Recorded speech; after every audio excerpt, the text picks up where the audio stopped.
Welcome to another exciting edition of the High Life Conversation. I have with me in the studio Alex. His background is a bit varied. French Guyana, moved to New York, been to Morocco, staying in Senegal, organizing arts festivals, promoter of everything, a Pan-Africanist. And he joined us here in Ghana. Alex, welcome. Alex Boicel. I like the Boicel part. I was finding it difficult to pronounce it, so I left it like that. Okay. Bit louder for me because I am. When did you start music? When did I start? Did you get into music? Was it from your father, your mother? Where did you get the interest in music? Well, let me say that I am so happy to be in Ghana. So happy to be in Accra. It's not the first time, but every time I come, I feel like first day I say, "Oh, why did I come back?" And then as the day goes by, I start feeling like I am in my country again. Okay? So the question that you asked me is a very important question because I start in Montreal, Canada, because my father was a big, I would say, big manager, big promoter and everything. All right. Right? Okay. So I was always with him, seeing what he's doing. Then finally he had a club and then he created the Montreal Jazz Festival. That was your father created? Yes. Okay. Dudu Boicel. He's the one who created. Yeah. But also I had a club not too far from there. You also had a club? Where my father was there and I was next door. Bad boy. Yeah. But I was not doing jazz. Okay. I was doing African music. I was doing reggae music, especially. Okay. Yeah, so I'm talking about that, but that was back in the late 70s and 80s. 80s, okay. Right? Okay. So, I was more involved in food cooking because I have a restaurant. Oh. Yeah. So sometimes, some weekend, the band was coming and play everything, so that's how I learned about high life. Because when we met at Plus 283, you saw Pat Thomas, he said you knew him way back in Canada. Because when Pat Thomas started in Canada, I was the one doing his show in Montreal. Oh, beautiful. So that means I haven't seen Pat Thomas for 40 years. 40 that was the first time. Yeah. That was the first time, I saw him after 40 years. Yeah. Because, I moved in New York because I was doing so much in Montreal. I love it, but I felt like there was not enough for me. But I have to also acknowledge that the first person, after my dad, the person that really helped me, shape me into the music business, was a Ghanaian woman. You'll be surprised. Her name is Auntie Coco. Everybody call her Auntie Coco. Okay. Amartefio Coco. Coco Amartefio. So she lives here. Okay. So she's the one really start the first world music African festival in Montreal. So I was like her right hand person, always doing everything. And then after that, I have another friend from Guinea. He came to do a festival too. It's called Festival Nuit d'Afrique. And this year is going to be 40 years. Now we are getting to the 80s. So, if there was competition. Okay. It was tough. I had to choose this one, I had to choose this one. But Coco left because she was not very lucky with the rain. When she did her last festival, it was like so many. Oh, okay. So she decided to go back home. And she made a good move. Wow. Coming back, and she was doing so much. And then me, I continue to be in the music business with the club called Balatu, plus the festival called Nuit d'Afrique. Okay. But after 3 years, I felt like it was too much for me. I had to move, go to the next level. At what point did you go to New York? In 89. 89. Yeah, because I started Canada like 75, 76. Okay. But by 1899, I was, I went to New York. But there was many reasons why I went to New York. My wife left. And she said she's not going to stay there. So if you want me, follow me there. But when I follow her and I saw, it was a different thing because New York is a place where you see mostly black people than Canada. Okay. So I relate very fast, I learn, and then there was a club there that I was talking to, even I bought Boicel there. Uh-huh. It's called SOB. SOB means Sound of Brazil. But the guy was doing like Brazilian music.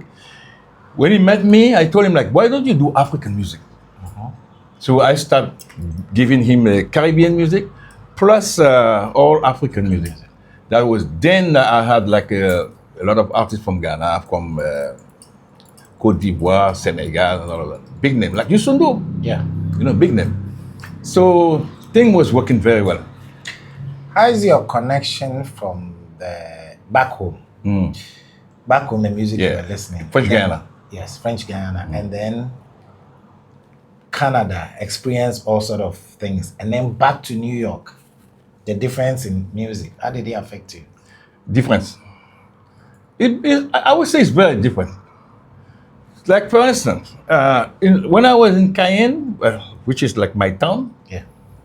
and I was That's the capital, right? Cayenne is the capital of French Guyana, but I was always involved in mostly carnival music because I like it. Like to shake yourself. Yeah, I like to shake everything like that. That's how I told her. I suggested her.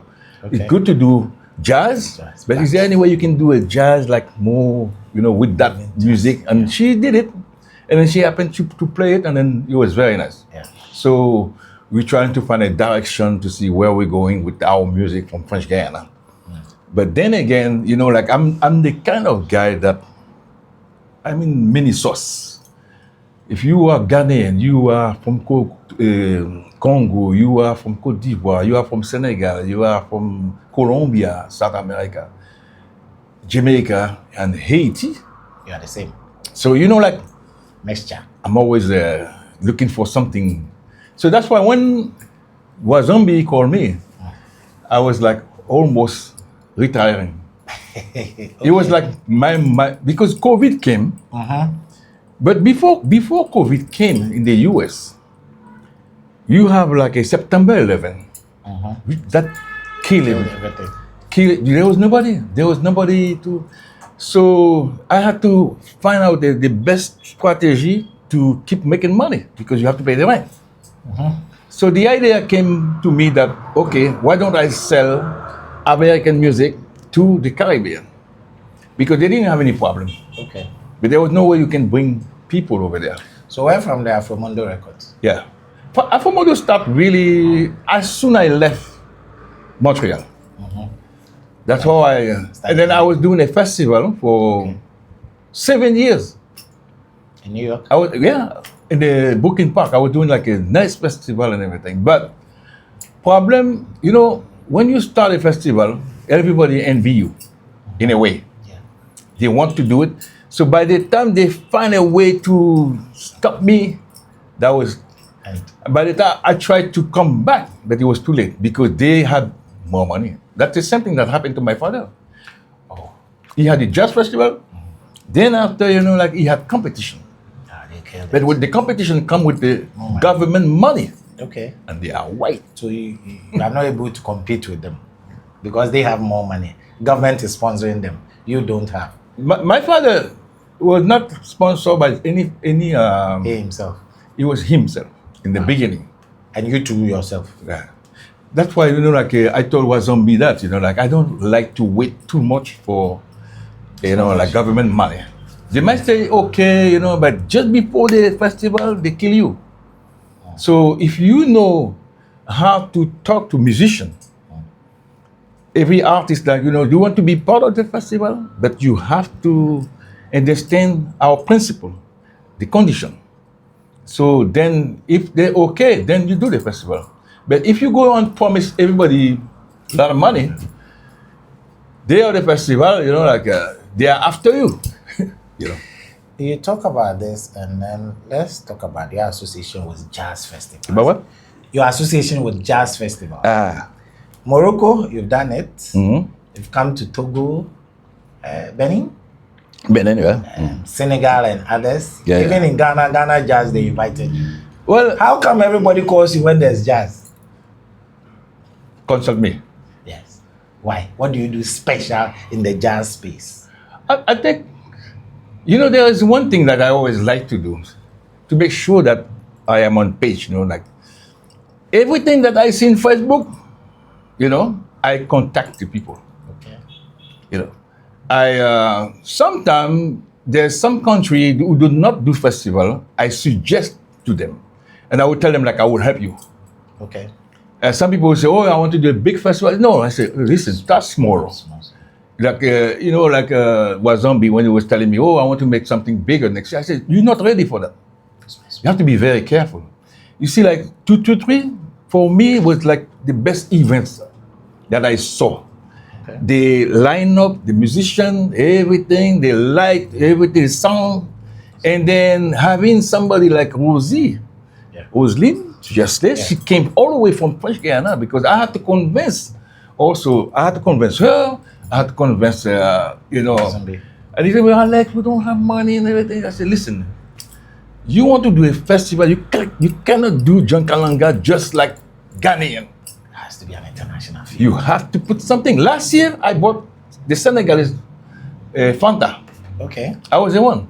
Oh, right. You understand? So, every year I'll be able to give him. But at the same time, to convince Roseline, I told Roseline, "Listen, you've never been to Ghana, right? You've been to Togo and all of that, but Ghana is not the same. You're going to see something that you like on top of you playing, but you will see also, you will visit, and it's important to go to Cape Coast, and see what happened here. Why we are black in French Guyana, and like we have people like the Ashanti in French Guyana. We have them there. They have the same color, the same dance and everything, Oh. Yeah. You call them share, the- they call you share them- border with Yeah. Suriname and Brazil as well. Listen, you have Suriname, you have French Guyana next to it. And then To the Brazil. mountain. Oh, it's the same. They're the same. So they were there, and then after when they saw the French was coming, they went to French Guyana. Oh, okay. And then the an community become big. And last week we have a, what do you call that, election, like for mayor. Oh, okay. For the first time, you have like one of them become mayor, Black man. a black person. Wow. In that particular town, who's like the Bushinenge, all of that, they are here. You understand? And funny enough, about 5 years ago, he came with a whole delegation of people from the Bushinenge. They came to Ivory Coast. Remember when they have this the Queen Poku? Yeah. She was being chased by her brother and all of that, so she had to cross the river. Yeah. And then when she came to the river, she had to make a sacrifice. Yes. She gave her baby. And baby, yes. So when she gave the baby, she said Baoulé. Yeah, the white people. Baoulé means the child is dead. Yeah. So from that day, the name of the tribe, the ethnic, is called the Baoulé. Yeah. So those same Baoulé, they were Ashanti, Yeah. the Akan. Yeah, they can. They speak So the same when they language. were having like the trade business of slavery, they took them there and then take them to French Guyana. Oh, right. So That's why, like if you go there, you will see they have clothes and everything like almost the same. when you see that you are home. Home. But when Roseline was singing, some of the melodies, after what I was just telling you, some of the melodies are what we have here. When she was singing, The last one I saw you Yes. react to it. yes.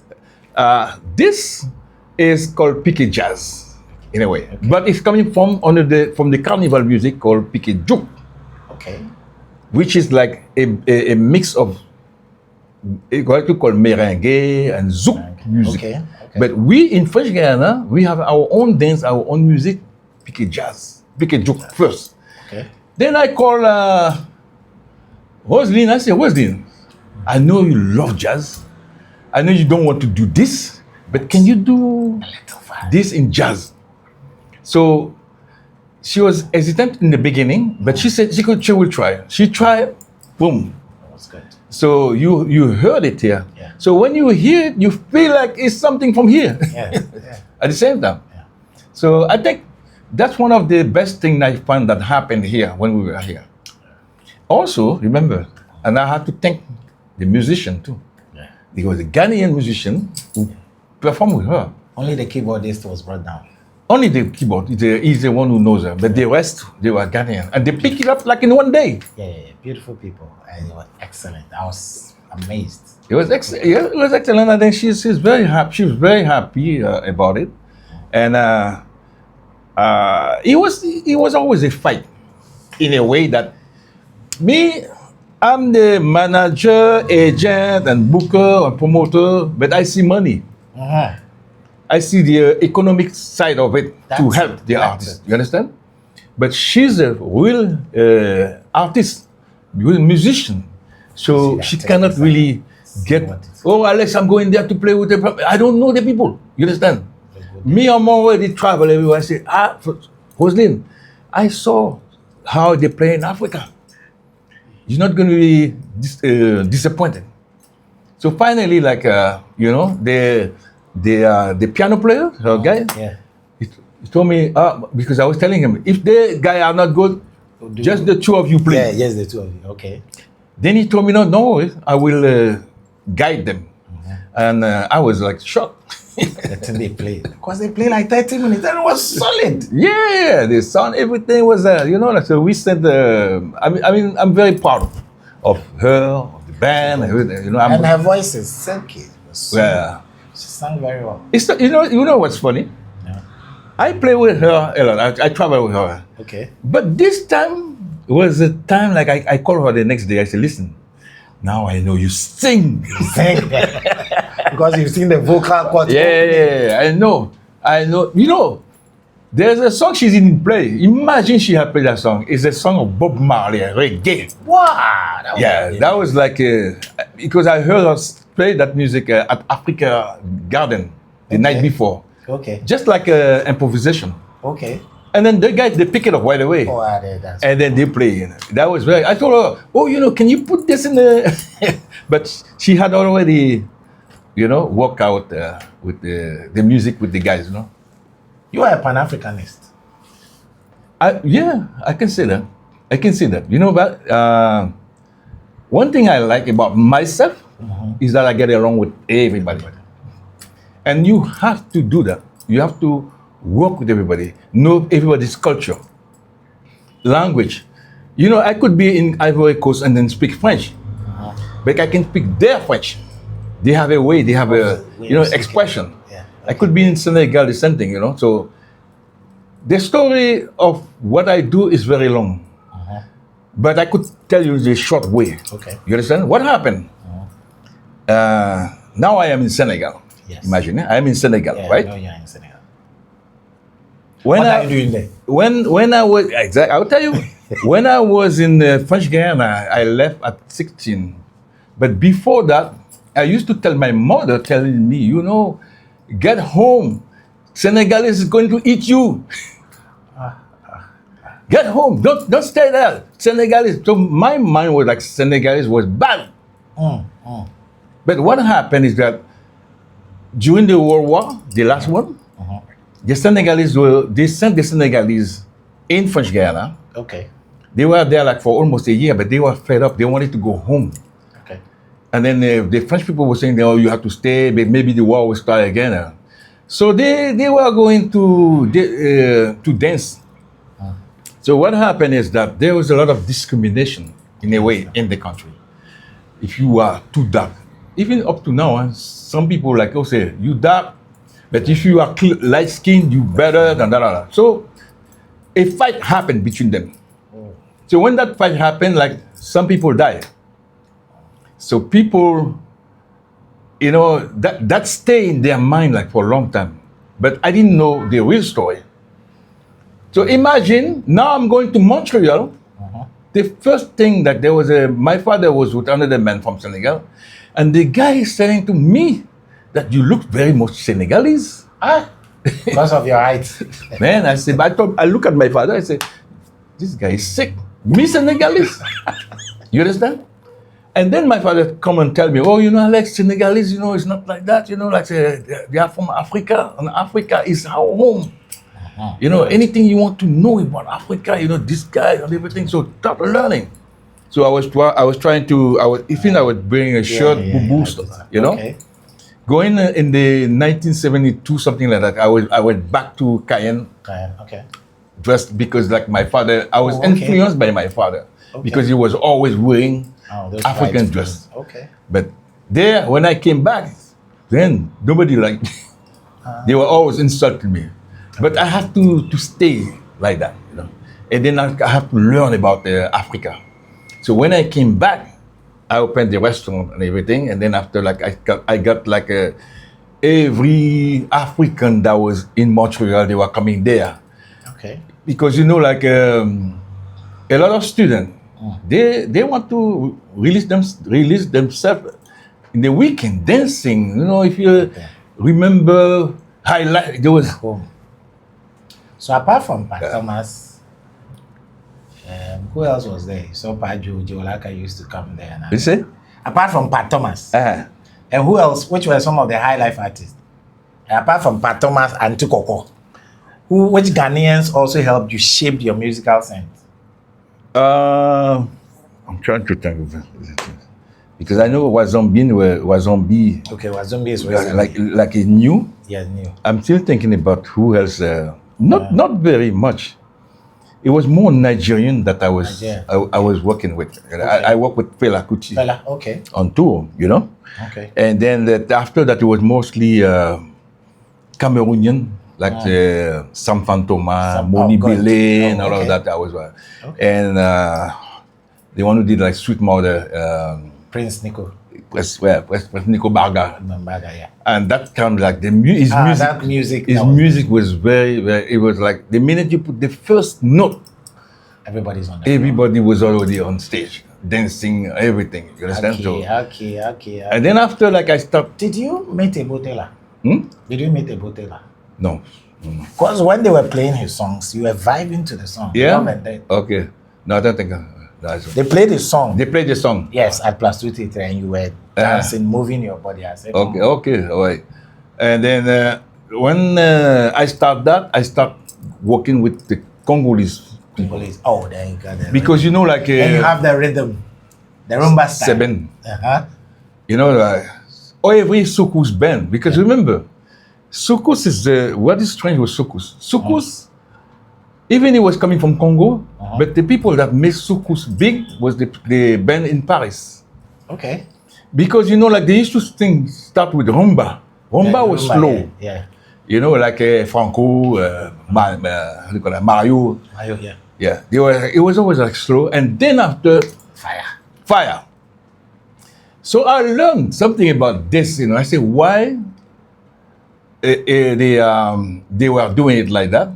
Apparently, the Ghanaian used to go to Congo. You understand? They used to go to Congo at that time. So when they were playing, and then after the Ghanaian would say 7, they note 7. So 7 note, yeah. 7 note. Yeah. Okay? 7 note. Yeah. The Congolese now, they say 7. That's how they. Okay. You understand? Okay. So when they were saying 7, if you play 7, boom, everything. So the musician in Paris, with some of the promoters like Ibrahim Silla, Jimmy Outenu, they are the one. They decided, or Kandabongo, yeah. They decided to cut the rumba, and then start with where the fire is coming. Oh, okay. So that's why they call it soukous. Soukous, yeah. So soukous in French mean shake your body. Okay. So that's why like all the music you hear from Diblo Dibala, you understand? And Kandabongo, Dali Kimoko, all of that. Olomide, all of them. They were all living in Paris. So that's how the money was. They were selling CD like that. And that same music went to Colombia as a pirate. The Colombian now, they were coming to France, and then they were taking the cover out. Wow. Yeah, because they don't want anybody to know. So in case, so they are taking it, and then after, but in the music, the African, they like to say their name in the name in the song. So that's why they knew, because they call like Lokasa Yabongo and Superstar. Yes, good stuff. Yeah. And at one point when he played, people say, Lokasa Yabongo. Yeah. Then the Colombian heard that. They say, oh, this is the guy we have to bring over there. Oh. Somebody called me, say, oh, do you know Lokasa Yabongo? That time I was working well. He said, we want to bring Lokasa over there. I took the band in. When we get to the airport, I saw people with gun, Kalashnikov, and everything. And Lokasa is asking me, Alex, did you do anything bad? I said, no, I didn't do anything. He said, Alex, I know you. So the guy organizer came and said, listen, everybody is waiting for you. So we have to have security for you. Yes. The guy was doing taxi in New York. Oh. He was doing, because it was like as if he was finished with music. So suddenly, the reason they waiting for him, because they have like what you call sound system. Like the PA system, everything. Playing the street, and then they were playing that Lokasa Yabongo. So you have like at least 2 million people like, oh, Lokasa Yabongo everywhere. Oh. So when Lokasa came, I was with him. We could not even walk in the street. Everybody was like wanting to touch us, everything. When we went to the stadium, they had to have like other people like around. Security. Police. Every army and everything, like with gun. And remember, that time was Pablo Escobar. Colombia. So we don't know exactly. It seemed to me like he was investing his money to help us, to help the organizer. Because after when he died, there was no more festival. But that day, we bought the Bell also from Congo. Okay. So that's how I began to know, Colombia. And I bought Roslyn 2 years ago at a festival in Cartagena, a jazz festival. Oh, okay. That's good. In all your travels, when they hit the music, do you feel it? When they hit the music, do you feel it?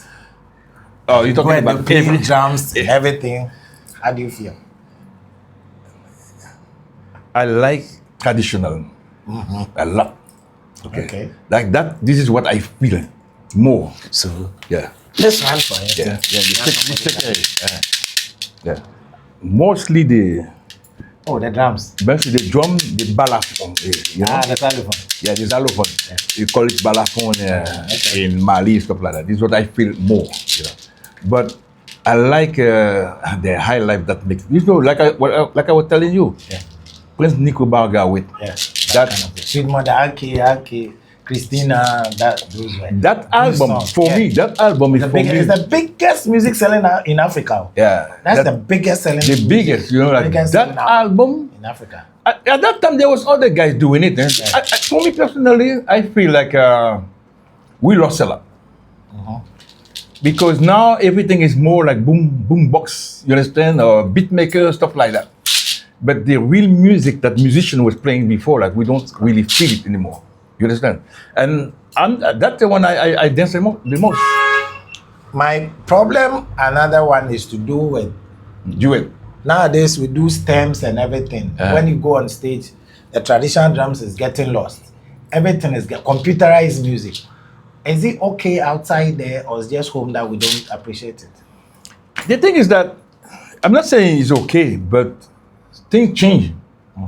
It's not like it used to be. Sometimes it's like, let's say you have a band, like 10, 12 band, like Wazombian. You could not take this in the US. Everybody, yeah. You are facing so many problems. You are facing the problem like the budget. Then after, budget, hotel, ticket, after that you have the visa and all of that. Okay, you are facing this problem. So now you have to start thinking what is best for, to make it happen and then have the good sound. So when I spoke with was on B with Francis, I told him, listen, I don't think you can come with everybody, but choose the best guy that you have, and then after we'll see what happens. So he did it, you know. But another problem too, when they come in the US now, you don't know who's going back. Yes. And the problem stay on you. Yeah, because you brought them. Because you brought them. Because when you do the visa, it's your name, Afomundo, on the visa. Yeah. So if they disappear now, they come to you, where are they? Where are they? And that happened to me many times. Oh. Right. That happened to me the first time I didn't even know. She came with maybe 15 people. And then when they were playing at night, there was like maybe 8 people on stage. Wow. So I asked her, the singer, I said, what happened with the other? He said, no, we're going to the next show. They will, okay, I forget about it. So the day they were leaving, I saw her husband, and one bass player. I said, where is the other? He said, no, the other, they decide to see some family, and then after next week or they will travel. 6 months later, I'm seeing one guy working in the restaurant, another guy working in the boutique, selling spice, selling everything. He stay. So when he stay like that, it affects you. When I asked for a visa the second time, the ambassador for Senegal told her, if you want to go, bring the other gun back. And then come and go. Yeah. Simple.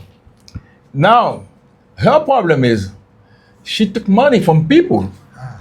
So when she took money from people, now like, she has a diplomatic passport to travel. Yeah, you can go. So when I had her travel, I took some musician in the US. The people didn't like that because it didn't sound Senegalese. If you take an American to play drum, it cannot play high life. Yeah, no. You understand? So when that happened, I was on the blacklist Oh. for 2 years like that. Oh. Blacklist, that means nobody wanted to work with me because this whole business is a white business. Yeah, you are black. And I am black. So they have to get me out of there. But I have to find out a way to come back so they can respect me. You know how I do that? I call Papa Wemba from Congo. Okay. I said, Papa, I need you, but we're going to sign the contract. I'm going to tour you for the next 2-3 years. So when everybody find out, like, I have Papa Wemba, Now they come back to you. You are the big man. I'm the big one. Not only I'm the big one. Not only I was saying, like, take Papa Wemba, I say, you have to take some. Wazombiano, take whoever. Okay. So that's a trap. Because they don't know the other guy. Yes. You know, I say, take the other one. I can give it to you. But you take this one. You understand? You know, that was like the code. The minute you say Papa Wemba, Everybody. Papa So Wemba was touring with Paul Simon Yes. for a long time. Yeah. The great You understand? song, So everybody knows he make his name. Yeah. So that's how like I was back in the business. Then after that, Rolling Stone called me. You know the big Rolling The Stone? Rolling Stone, yeah? They called me because they wanted to have like a traditional African drum and thing. stuff like that. I gave them 20 drummers overnight Wow. to tour 3 months. And then the stadium, like 80,000 people. So they just had to do the opening of Rolling Stone. That's it. Okay. So that's how like I get to meet I love it. everybody. You love it, you know. How would high life enter the market? Sukus is there. I mean, all those high life seems to be now they say Afrobeat. I like it dead too. Sukus is dead, but the thing is that the Nigerian understand the business. Business, yeah. They are in business. Yeah. You understand? They know how the American work, TV wise, communication wise, social media, Yeah.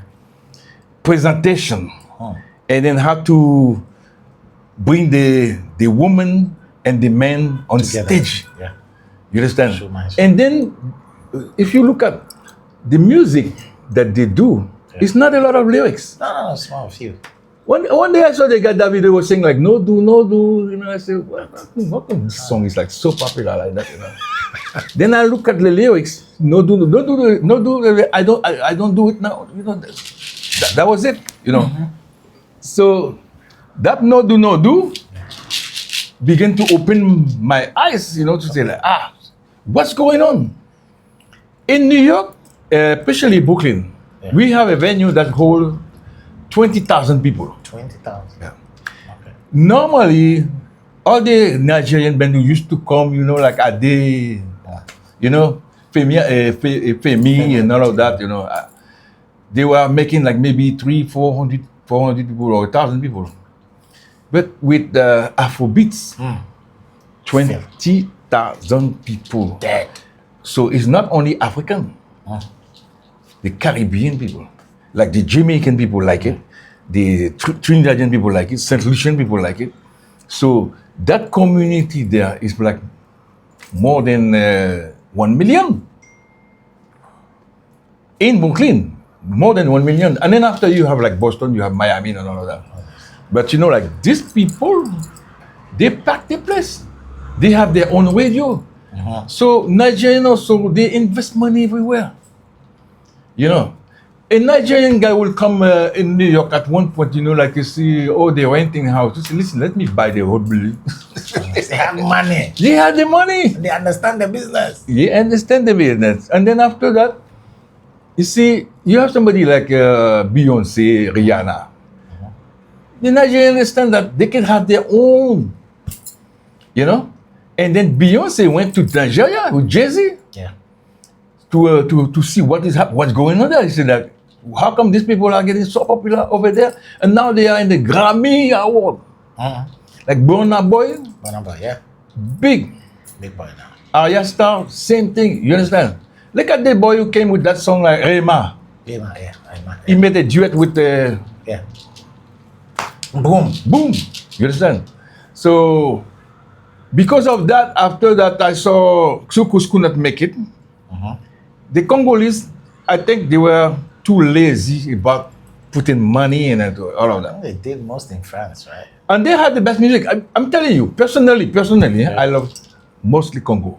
Yeah. If you have a festival, you put the Nigerian there, you put the Ghanaian there, when the Congo came, shut down. You understand? How? The woman they bring on stage, dancing. But they could not do it because they were not investing. Like if you have one artist Congolese, what he does, he like to buy clothes, he like to buy a car. But Ghanaian and Nigerian, they are not like that. That's the difference I see. You saw Osibisa? Who? Osibisa. Yeah, Osibisa was a big name at that time. In the 70s and the 80s, Osibisa was really big. That was like normally the group that was going to go, because you know, like they know how to blend jazz too. Yes. And then keep the culture, keep the music, you know, of, you know, that for me, that was a big loss. They stopped playing. They are still playing. Yeah. Not like before. That's nice. Yeah. What is the future of African music out there? Now the Nigerians have broken through.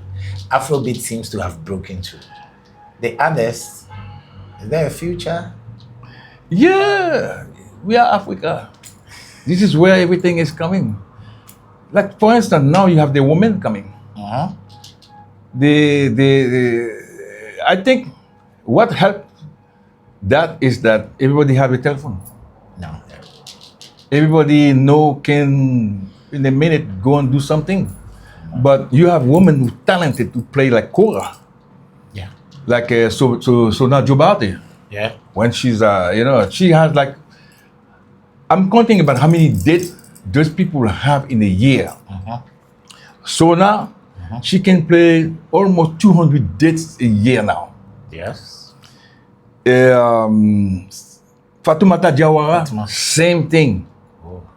Angelique Kidjo, she can say no or yes anytime. No, she can. And she's in high demand. She can ask what money, because you know, like I think the people in the US, especially the Europe too, they like what you call the costume.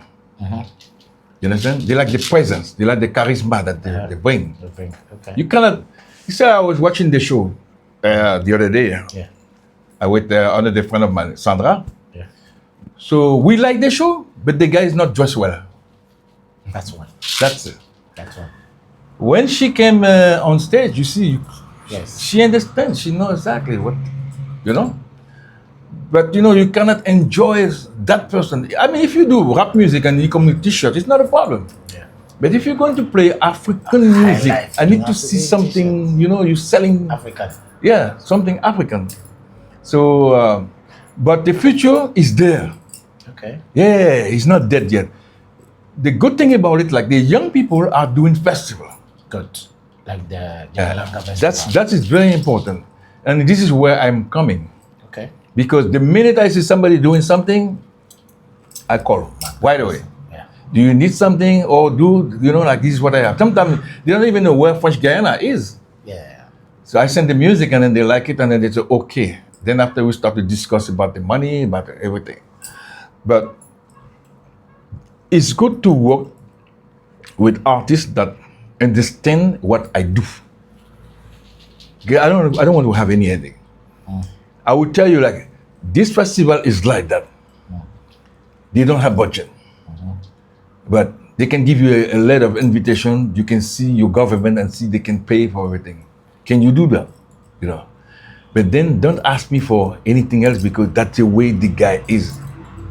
The guy say cannot pay this, cannot pay that. You know, I cannot force him. You understand? Yeah. But the good thing I always tell them, I don't leave you. Like that. Yeah. I continue working with you because I see you, you do something, you make some effort to make it happen. So, for instance, she played there. Yeah. There was a woman who organized the Philadelphia Jazz Festival. Yeah. So, She was there. Fatima. Yeah. Fatima. She was there. Is it? Yeah, she had the hair. Yeah, yeah. I got She came to see me. Yeah. She told me, oh, I would like to have her and everything. Why? You see what happened? So I have many stories like that. I used to have a club in Brooklyn. Yeah, no, not in Brooklyn, in Harlem. There were some people, there was a guy who played blues. Yeah. His name is Ladell McLean. There were three of them. When he played, he made $20 that day. 20. That was enough for him to buy the beer. That's okay. That's You understand? Yeah. $20. But he didn't. He said, Alex, when can we play again? I said, where are you going to play now? You're going to see. Next day, I took that video, I sent it to Guadeloupe, the Caribbean. They say they want the band. $5,000. From $20 to $5,000. $5,000. Hotel paid, airline ticket paid. Everything. You understand? Food paid, plus he went to play, he blew up the place. Wow. When he was there, the French people like him. Paris. He went to play in Paris. From Paris, Morocco. You understand? So you never know. So you make the best out of it. Any little chance that you have, You have to. make the best out of it. Wazambian, the same thing. They did a lot of shows where, okay, the money was not big, but I remember Angelique Kidjo too, the same time. I remember she was playing like for $500 or for $1,000. And she has the musician with her. But she know where she was going. It's been an interesting, let's talk a bit about Pan-Africanism and then we'll go. It's been an interesting discussion on music. So music cuts through all the African countries, the Caribbean and everything.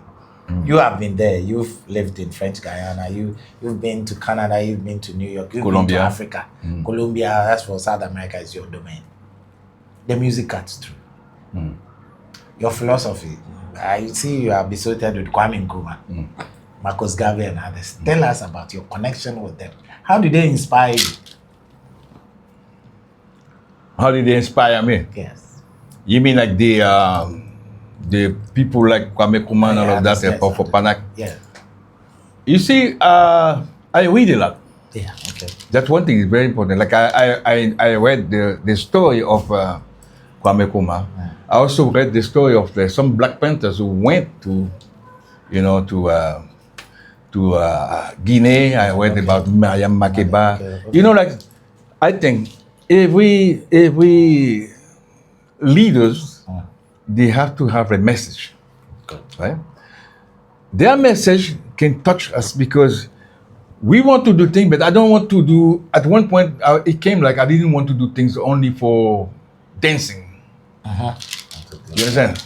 I could go to a place like in the state with a band, and nobody never saw African. Really? Yeah, in the U.S. Yeah. Wow.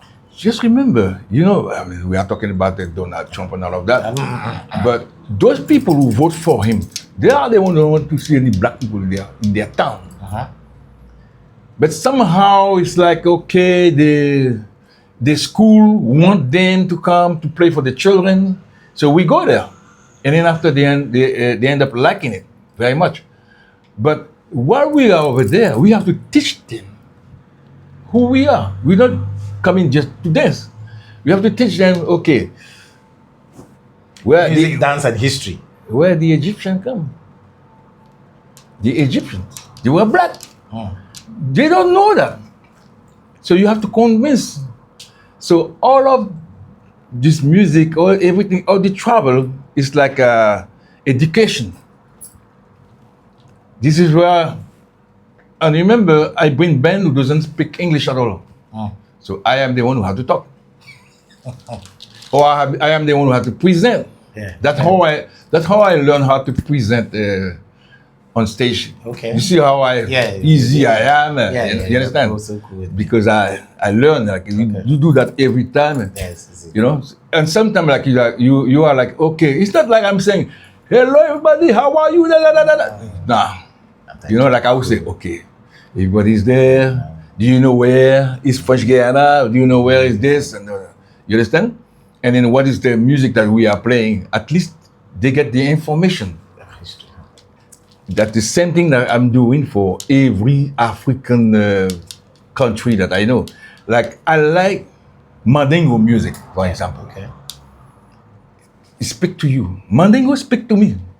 When the guy play the kora and he play and then the woman come and sing, forget it. It speak to you. You understand? It's not like the band. But I try to. My thing right now is to find out like the let's say it is to find out how the Colombian became, like they happen to like sucus or whatever.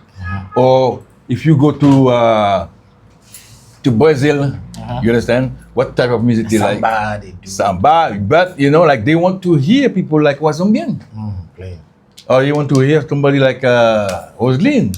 Okay. They will be surprised because now you have like not only festivals, but you also have what do you call it? Women festival, women music festival. Beautiful. That's very beautiful. That's something that I was telling Francis. It would be good that he has one day music general and then one day for women. It's beautiful. Okay, I'd like to say a big thank you. Your final words. Then we'll go. My final word, I would like to thank Jankalanga, Francis, and all of that. And then I think it's so important that we organize the festival. We keep going like next year, every year. And then I would love to help as much as I can. And I love Ghana. I love Accra. So we have to keep going. And then to have somebody like you on stage too is very important. Because it doesn't take anybody to just go on stage and then do that kind of festival. It has to be like somebody that really get people involved. You understand? And that's something that I appreciate about you. Thank you. Yeah. All right, it's been a great interview we had with Alex Boicel. He's into music, an entrepreneur, a music promoter, a Pan-Africanist. He's done restaurant. He's done almost everything from French Guyana through to Montreal. He's been to New York. He's been to Dakar, and he's now in Accra. Yeah, now we'll catch this. He was here with Rosa. We'll come back. Definitely, you come back. I will come back. I want to come back. When you come back, then we have another discussion. Yeah. My name is Paa Kofi. I'm out.